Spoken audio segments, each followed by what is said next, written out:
The enormous powerhouse of John Lennon and Paul McCartney was the source of each and every brilliant song by the Beatles.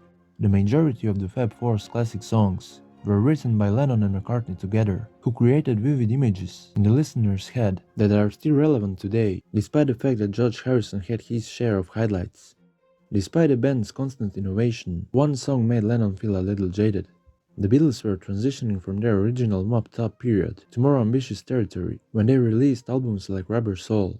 These songs addressed adult topics that the Beatles were dealing with on a daily basis, from the self-assured young woman in Girl to the girl who leads her boyfriend along on Drive My Car, and didn't contain any of the typical love songs that fans were used to hearing from their favorite band. Things wouldn't start to radically shift until Revolver.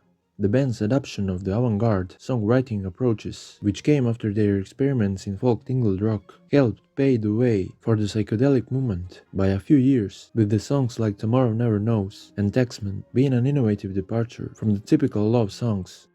Most radical experiment, however, was McCartney's Eleanor Rigby, which portrays the tale of a lonely woman who spends her life in a church. Lennon claims to have contributed to the song's structure, but there were other elements that he never felt were quite right. Lennon recalled that instead of the usual back and forth, McCartney offered the song to the group, with roadies Mal Evans and Neil Aspinall adding a few words.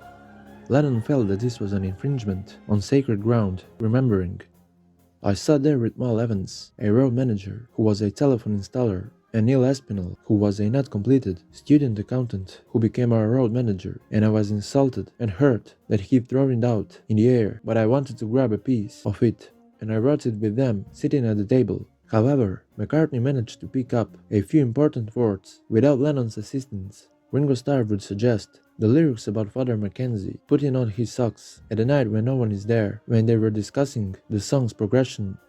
In Lennon's opinion, this approach was far too communal for the solitary act of songwriting. He continued, "We had the first line about Eleanor Rigby picks up the rice, and we worked in a room together on it, somewhere to finish up a verse and a bit, and then the rest of it was finished off in the studio, with me sitting at the table, thinking, how dare you throw it in the air, like that?"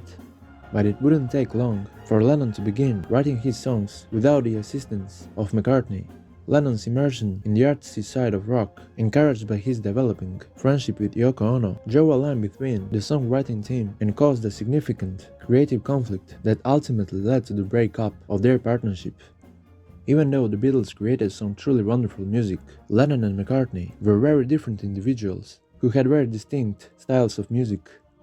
If anything, Paul McCartney's offer of Eleanor Rigby might have been the first sign that Lennon and McCartney wouldn't continue to collaborate on music forever.